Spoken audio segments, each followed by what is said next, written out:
Senhor esteja convosco. Ele está no meio de nós. Proclamação do Evangelho de Jesus Cristo segundo João. Glória a vós, Senhor. Depois de lavar os pés dos discípulos, Jesus lhes disse: em verdade vos digo, o servo não está acima do seu senhor, e o mensageiro não é maior que aquele que o enviou. Se sabeis isto e o puserdes em prática, sereis felizes. Eu não falo de vós todos, eu conheço aqueles que escolhi, mas é preciso que se realize o que está na Escritura. Aquele que come o meu pão levantou contra mim o calcanhar. Desde agora vos digo isto antes de acontecer, a fim de que quando acontecer, creias que eu sou. Em verdade vos digo, quem recebe aquele que eu enviar, me recebe a mim. E quem me recebe, recebe aquele que me enviou. Palavra da salvação. Glória a vós, Senhor.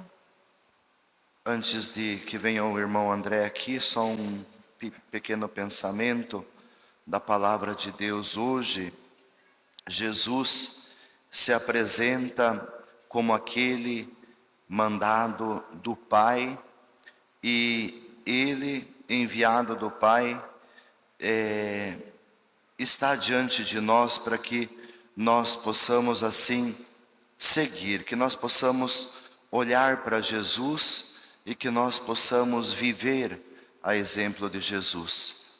Ele também adverte, para que nós não possamos cair nos erros na nossa vida, para que assim nós possamos nos afastar de Deus, dele, do Espírito Santo. Ele recorda hoje que aquele que come o meu pão levantou contra mim o calcanhar. E tantas vezes acontece justamente isso na nossa vida. Tantas vezes nós participamos da missa, nós confessamos, nós comungamos, só que muitas vezes a gente esquece de ser fiel a Ele, ser fiel a Jesus. E a gente persiste, a gente continua tantas vezes no erro. E hoje Ele vem convidar cada um de nós para que nós possamos voltar para Ele, para que nós possamos ter como modelo da nossa vida, da nossa história, da nossa fé, somente Ele, somente Jesus. E Ele fala justamente isso depois que Ele lava os pés dos discípulos. E quando Ele lavava os pés dos discípulos, o que disse Jesus? Isso que eu fiz é para mostrar a vocês que vocês devem fazer o mesmo. Vocês devem servir o próximo, devem estar disponíveis ao próximo, devem lavar os pés uns dos outros. E Ele diz: o servo não está acima do seu senhor, e nem o mensageiro é maior do que aquele que enviou. É bonito, Jesus coloca nós no mesmo parâmetro, digamos assim. Ele diz que nós somos convidados a experimentar a mesma e fazer a mesma missão que Ele cumpriu nesse mundo.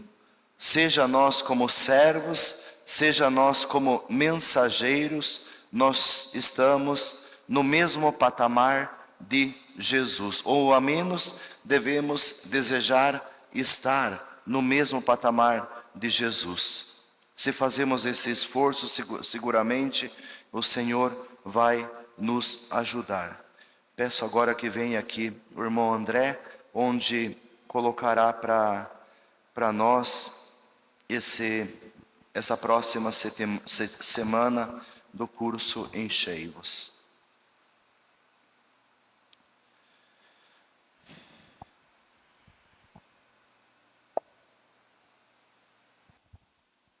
Dentro do contexto deste evangelho, e de toda a liturgia que a igreja nos propõe hoje, acredito que tudo converge para o tema que nós vamos meditar ao longo dessa semana. Essa semana nós começamos com o tema da salvação em Jesus Cristo. A partir das semanas anteriores, onde começamos este curso com o encontro da pessoa de Jesus, e a partir dele fomos conhecendo e experimentando o amor de Deus, hoje nós iniciamos essa meditação da salvação em Jesus Cristo. Tudo converge para isso. O Evangelho hoje nos coloca que o Senhor conhece aquele que Ele escolheu. E se hoje nós somos destinatários desta mensagem do Evangelho, é porque Ele nos escolheu. É porque Ele deseja que nós sejamos hoje discípulos, missionários, ou como Ele mesmo dá exemplo nesta palavra de hoje, como servos e servidores. Nisso nós realizamos a nossa vocação de sermos filhos de Deus, de sermos cristãos, de vivermos esta fé. Por isso, ao longo dessa semana, nós vamos entendendo um pouco qual é o sentido da nossa vida, por que nós existimos, por que Deus nos criou. E ali nós vamos ter as primeiras meditações acerca do livro do Gênesis, lá do início, a criação do homem e da mulher. Deus que criou todas as coisas e Deus que diz diante da sua criação: isso é bom, isso é muito bom. Quando nós estivermos meditando estas verdades da palavra de Deus, que possamos também entender que a nossa vida tem um propósito, a nossa vida tem um sentido. E quando o propósito da nossa vida está fora da vontade de Deus, e quando não estamos no centro da vontade de Deus, não estamos sendo fiéis a este chamado que Deus nos faz, de sermos filhos e filhas dele. E ali está a fonte daquilo que desorganiza a nossa vida, que também nós vamos meditar no terceiro, no quarto dia, acerca do pecado. Quando o pecado passa a fazer parte da obra da criação, do coração do homem e da mulher, que se deixam ferir pelo orgulho, pelo egoísmo, por aquilo que os afasta de Deus, eles começam também a perder o sentido da sua vida, a razão de sua existência. Hoje nós precisamos, mais uma vez, tocar nestes temas para entendermos em que realidades, em que pontos as nossas vidas estão desordenadas, desorganizadas, fora da vontade de Deus. Quando que o orgulho e o egoísmo começa a fazer parte do nosso dia a dia, das nossas atitudes, das nossas motivações. Este confronto com a palavra de Deus não é um confronto para nos acusar ou para nos colocar para baixo, para nos entristecer. Pelo contrário, é para nos dar ainda mais liberdade. Liberdade no espírito, liberdade na vontade de Deus, liberdade em vivermos o melhor do nosso propósito e das nossas vidas. Aí nós vamos entendendo que o chamado que Deus nos fez, sermos filhos dele, sermos cristãos, se realiza plenamente em Jesus Cristo. Nós vamos conhecer a salvação revelada em Jesus Cristo, que não vem de nós, que não vem pelas nossas forças, mas é graça de Deus, é obra do Espírito Santo de Deus em nossas vidas, em nossas almas. E em Jesus Cristo nós vamos entendendo esta vida, esta existência, é possível ser plena, é possível ser feliz, é possível ter sentido, quando nós encontramos tudo isso em Jesus Cristo, quando Ele se torna o nosso referencial referencial dos nossos pensamentos, referencial das nossas ações, referencial das nossas atitudes. Aquela famosa pergunta: o que Jesus faria em meu lugar nesta situação? Isso vai transformando pouco a pouco aquilo que é ferida de pecado em nós para a graça de Deus, para a ação da graça em nós, para que possamos viver plenamente uma vida de santidade. É para sermos santos que Deus nos criou. É para sermos imagem e semelhança a Ele, que Ele realizou em nós essa obra de vida. Em Jesus Cristo nós somos mais uma vez recriados, redimidos. É como que agora podemos acessar uma segunda oportunidade. E essa oportunidade não pode ser desperdiçada. Esta semana é uma semana de decisões também, onde nós vamos organizar a nossa vida e tomar a decisão. Qual é o referencial agora que vai nortear minhas motivações e as minhas atitudes?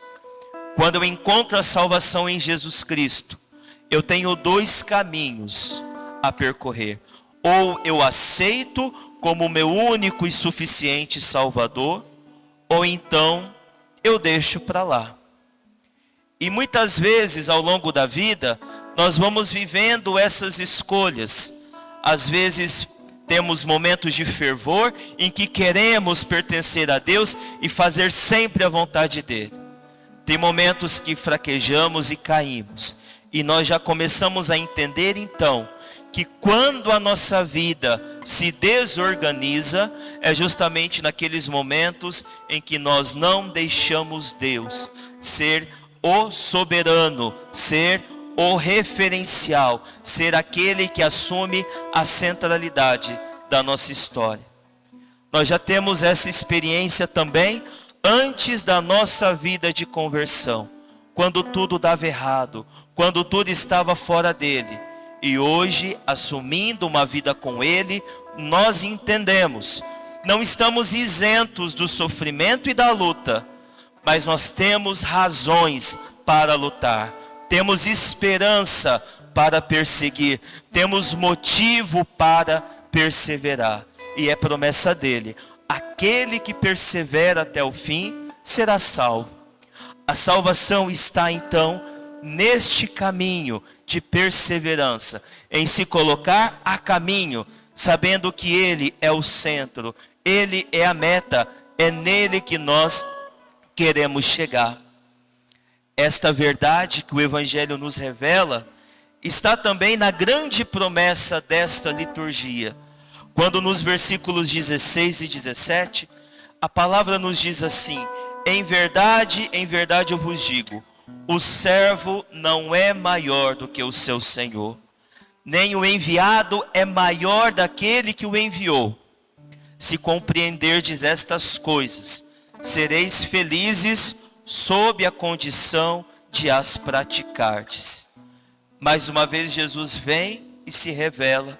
A verdade do Evangelho vem diante de nós e se revela. E aí nós podemos tomar essa decisão, colocar em prática. E nessa condição de colocar em prática, encontrar sentido e felicidade para esta existência. Porque Ele é aquele que diz: eu vim para que todos tenham vida e a tenham em abundância. Hoje existem muitas outras correntes de pensamentos que querem nos tirar desse foco, ou que querem prometer esta vida abundante, só que nós não vamos encontrar isso dentro das estruturas deste mundo, porque as estruturas próprias deste mundo, desta sociedade sem Deus, é uma estrutura falida. Mas quando nós encontramos força e sustento em Jesus Cristo, na verdade, na nossa fé, naquilo que a igreja nos ensina, nós encontramos solidez, encontramos um ponto forte, seguro, para ancorar a nossa vida, a nossa esperança e a nossa fé. E é assim que nós vamos caminhando para a plenitude e para a felicidade.